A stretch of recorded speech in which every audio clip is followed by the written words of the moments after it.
अस्सलाम वालेकुम। कैसे हैं आप लोग?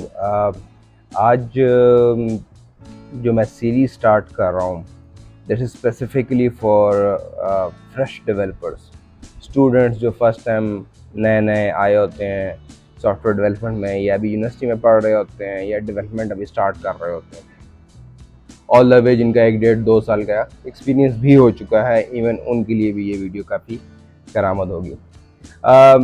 मेरे पिछले 13 14 साल के एक्सपीरियंस में जो चीज़ मैंने कॉमन देखी है और जो बाहर के डेवलपर्स में नहीं होती, जब मैं यूएस में मैंने 6 7 साल रहा हूँ वहाँ पे जो काम किया उसमें, और स्पेशली पाकिस्तानी डेवलपर में एक बहुत मेजर फ़र्क मुझे नज़र आया।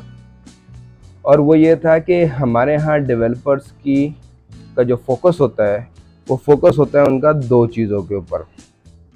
एक उनका होता है, जब भी कोई प्रोग्राम वो डेवलप कर रहे होते हैं तो they are focusing on syntax as well as उस प्रोग्राम का रिजल्ट।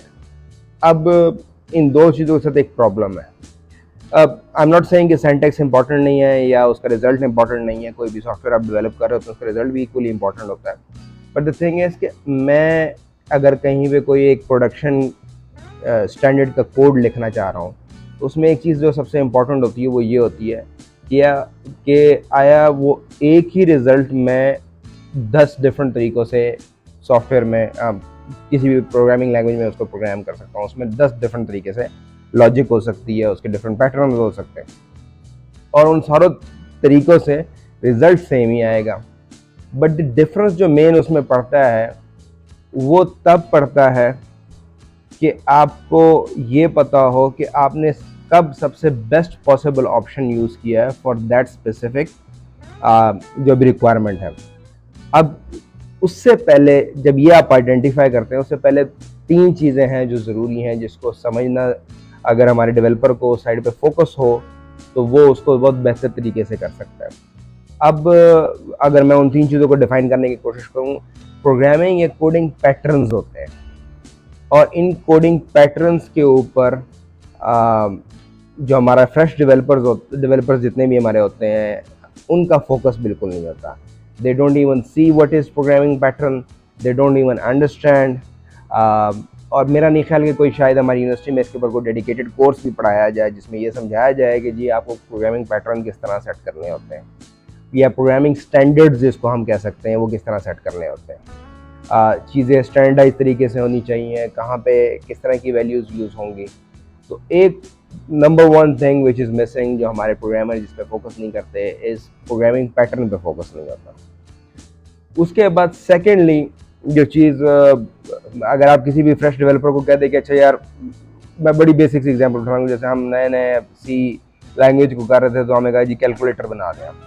अब वो कैलकुलेटर के जो एल्गोरिथम्स होते हैं, लॉजिक की बात मैं नहीं कर रहा हूँ, ये बेसिक लेवल लॉजिक के ऊपर तो फोकस करते हैं। वो लॉजिक एक पूरे बहुत बड़े एल्गोरिथम का हिस्सा होता है। लॉजिक के ऊपर तो ये फोकस कर रहे होते हैं, ये पूरे एल्गोरिथम को मिस कर रहे होते हैं। और मुझे नहीं याद पड़ता आज तक कभी मैंने कभी किसी, इवन सीनियर के केस में भी इसी तरह होता है, लेकिन मोस्टली जूनियर को, जब मैं बाहर होता था तो बाहर के जो डेवलपर्स होते थे वो एक काम बड़ा फोकस होकर करते थे कि जब भी कोई प्रॉब्लम आप उनसे डिस्कस करते थे और ये सोल्यूशन की तरफ जाते थे तो वो सबसे पहले बैठ के पेपर के ऊपर एल्गोरिथम उसका डिज़ाइन करते थे। तो वो एल्गोरिथम डिज़ाइन करने का एक जो काम है, वो प्रैक्टिस है, वो हमारे यहाँ फ्रेश डेवलपर्स बिल्कुल भी नहीं करते हैं। वो राइट अवे जाएंगे, अपनी आईडी खोलेंगे और आईडी के अंदर स्टार्ट हो जाएंगे और फिर प्रोग्रामिंग करना स्टार्ट कर देंगे, और कभी एक ऑप्शन ट्राई करेंगे, कभी दूसरी ऑप्शन ट्राई करेंगे, फिर तीसरी ऑप्शन ट्राई करेंगे। तो but that actually doesn't help, ठीक है ना। उनको पहला काम ये होना चाहिए किसी भी डेवलपर का कि किसी भी चीज़ को समझ ले तो समझने के बाद सबसे पहले वो उसके एल्गोरिथम को पेपर के ऊपर ड्रॉ कर ले ताकि उसको क्लियर हो जाए। ज़रूरी नहीं है वो पेपर के ऊपर ड्रॉ करे, वो draw.io पे चला जाए, माइक्रोसॉफ्ट वर्ड पे चला जाए, किसी भी ड्राइंग टूल को यूज़ कर ले, बट वो पहले एल्गोरिथम को ड्रॉ कर ले और हर एल्गोरिथम में जाके उसकी लॉजिक सेट कर ले।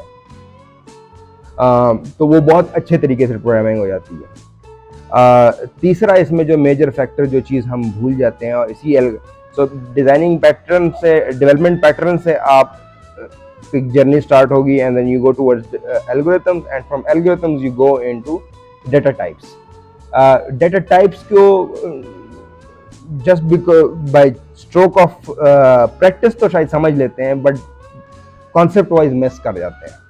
उनको डेटा टाइप्स की क्लैरिफिकेशन नहीं होती, और एज अ रिजल्ट वो बहुत सी जगह पे गलत डेटा टाइप्स यूज़ कर रहे होते हैं, जिसकी वजह से प्रोग्राम स्लो भी होता है, वो पावर कंजम्पशन भी ज़्यादा होती है, और एक आसान ऑप्शन की बजाय वो एक बहुत लंबा चौड़ा उन्होंने एक एल्गोरिथम बनाया होता है, एक लंबा चौड़ा लॉजिक लगाया होता है जस्ट टू आइडेंटिफाई कि जी आप किस तरीके से अपना प्रोजेक्ट जो सॉफ्टवेयर है या कोड है वो एग्जीक्यूट जब होता है तो उसके अंदर डिफाइन नहीं हुए होते प्रॉपरली जो हमारे डेटा टाइप्स होते हैं। सो ये 3 चीज़ें मैं समझता हूँ कि बहुत इंपॉर्टेंट है, जो हमारे यहाँ फ्रेश डेवलपर हमेशा मिस कर रहा होता है। नंबर 1, कोडिंग का पैटर्न स्लैश स्टैंडर्ड्स क्या है वो अपने सेट नहीं करता।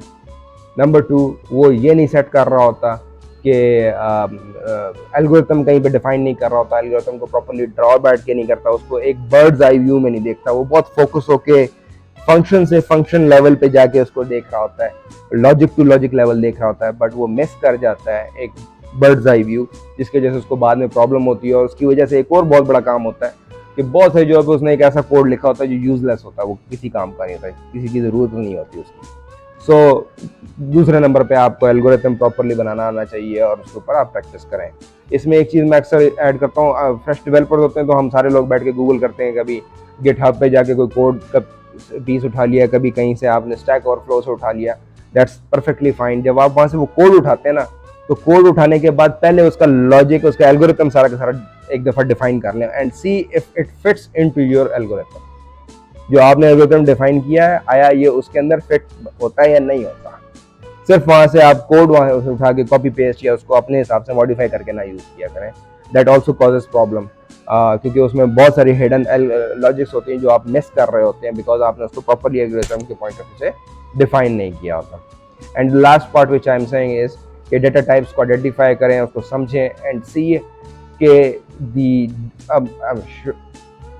The dance between algorithm and data types होता किस तरह है, इनका आपस में मर्जर कैसे होता है, ये आपस में एक दूसरे के साथ इंटरेक्ट करके एक दूसरे को हेल्प किस तरह करते हैं। तो ये 3 मेजर पार्ट्स हैं जिसको कवर करना चाहिए मेरी अंडरस्टैंडिंग के मुताबिक, और चूंकि ये कवर नहीं होती तो उसकी वजह से हमें अक्सर प्रॉब्लम आती है।